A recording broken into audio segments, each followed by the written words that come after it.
दोस्तों assignment operator का use किया जाता है वैल्यूज़ को असाइन करने के लिए। हमने कई सारे प्रोग्रामिंग लैंग्वेज में हमने पढ़ा है। Assignment operator use to assign the value in the variables. ठीक है, असाइनमेंट ऑपरेटर का यूज़ किया जाता है वैल्यू को असाइन करने के लिए वेरिएबल्स में। जैसे यहाँ पर है असाइनमेंट ऑपरेटर इक्वल टू का असाइन होता है ए इक्वल टू बी, यानी कि ए का वैल्यू जो है ए इक्वल टू 7, यानी कि 7 का वैल्यू जो है में स्टोर हो गया यहाँ पे। प्लस इक्वल टू में इसका मतलब होता है कि ए में एक जोड़कर ए में स्टोर कर दो। ठीक है, ए -3 का इसका मतलब होता है सब्ट्रैक्शन असाइनमेंट ऑपरेटर में ए में से 3 घटा दो। यहाँ पर 3 की जगह कुछ भी हो सकता है। ए में से 3 घटा दो और ए को में ही स्टोर कर दो। मल्टीप्लिकेशन असाइनमेंट ऑपरेटर में होता है ए में 4 को मल्टीप्लाई कर ए में ही स्टोर कर दो। ये दोनों का मतलब एक ही होता है। Division assignment operator, division assignment a divided equal to 3, a divided 3, ठीक है ना, ए में स्टोर कर दो।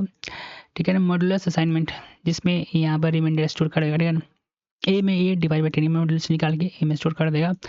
ए पावर 2, यानी कि यहाँ पर ए का वैल्यू पहले चेक कर लो। ए का वैल्यू 49 जो है यहाँ पर ए में स्टोर हो जाएगा। ठीक है, एक छोटा सा एग्जाम्पल हम देख लेते हैं। ठीक है, ए बी दोनों को जोड़कर ए में ही डाल देना। A plus B equal to A plus और ए का यहाँ रूट जाके 15 हो जाएगा। ये कुछ इस तरीके से लिखा जा सकता है, जैसे ये लिखा ए प्लस बी। ए का वैल्यू हमारा कितना है 10 और यहाँ है 15, और उसका फिर ए में ही इसको स्टोर कर दो, यानी कि 15।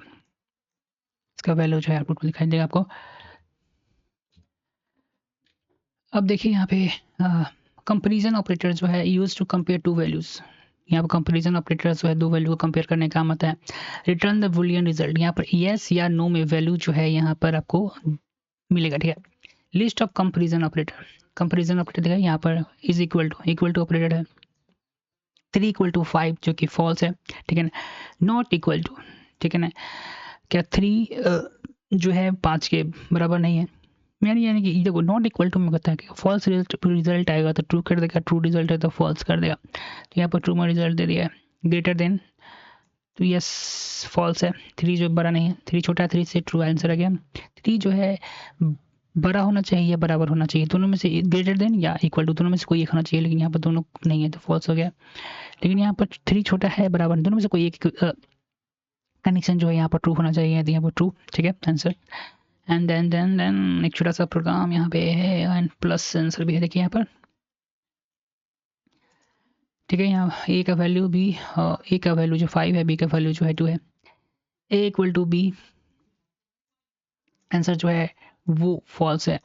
ए जो है क्या बी के बराबर है, नहीं है, तो यहाँ आंसर जो है ट्रू है, उल्टा होगा। ठीक है, ए जो है बी से बड़ा है, ए बी से बड़ा है तो सही है, ए बी से छोटा है तो फॉल्स, गलत है। ए जो है बी से बड़ा है या बराबर है, तो बड़ा तो है, ट्रू है। ए बी से छोटा है या बराबर है, छोटा तो है। ठीक है, तो इसको इस तरीके से हमारा आउटपुट है। यहाँ पे कुछ इंपॉर्टेंस पॉइंट्स हमें दिए गए हैं। दिस ऑपरेटर वाइडली यूज्ड, यहाँ देखो इफ इट्स कंडीशन में इसका यूज होता है, लूप्स में होता है, फॉर और डिसीजन मेकिंग लॉजिकल्स में होता है। ठीक है, पाइथन में थोड़ा देखिए यहाँ पर लॉजिकल ऑपरेटर का कुछ इस तरीके से हम लोग लिख सकते हैं। Logical operators are used to make decision based on Boolean logic, यानी कि बुलियन लॉजिक के आधार पर जो हम लोग जो है पाइथन में Python logical operator are used to make the decision based on the Boolean logic के आधार पर यहाँ पर पाइथन में जो है हम लोग यूज़ करते आ रहे थे, लेकिन थोड़ा यहाँ सिंटेक्स चेंज होगा पाइथन में। लॉजिक ऑपरेटर देखिए यहाँ पर एंड, यानी कि दोनों ए एंड बी ट्रू कब होगा, इफ बोथ ऑपरेटर्स आर, दोनों ऑपरेटर्स जो है ट्रू होगा, ये पहले चाहते हैं, लेकिन यहाँ पर जो है एंड का प्रयोग करना है। या एंड या में हम लोग ऐसे सिंबल यूज करते थे दूसरे प्रोग्रामिंग में, और % का सिंबल करते थे ऐड की जगह, और नॉट की जगह कुछ इस तरीके से करते थे। ठीक है, लेकिन यहाँ पर सिर्फ या लिखना है, या भी ट्रू, ये कंडीशन ट्रू का एटलीस्ट एक ही ऑपरेंड जो है ट्रू हो जाए।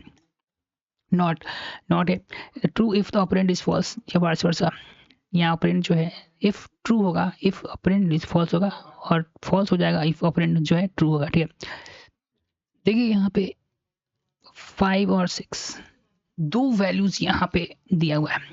पहला जो है एक ए जो है 2 से बड़ा है, तो बिल्कुल बड़ा है, पहला कंडीशन हमारा ट्रू हो गया।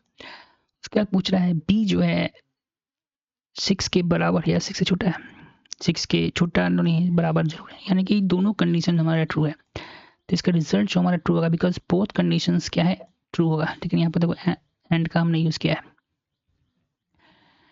थोड़ा यहाँ पर एग्जाम्पल देख लेते हैं, मोड एग्जाम्पल देखो यहाँ पे एंड ट्रू ट्रू होगा तो आंसर ट्रू होगा, ट्रू फॉल्स होगा तो आंसर फॉल्स होगा, ट्रू फॉल्स होगा तो ट्रू होगा, फॉल्स या फॉल्स होगा तो ये फॉल्स होगा। इसमें से एटलीस्ट दोनों में से कोई एक होना चाहिए, ठीक है। तो उसके बाद नॉट में, ट्रू में तो फॉल्स हो जाएगा, नॉट फॉल्स है तो ट्रू हो जाएगा। ये इस तरीके से यूज किया जाता है। एंड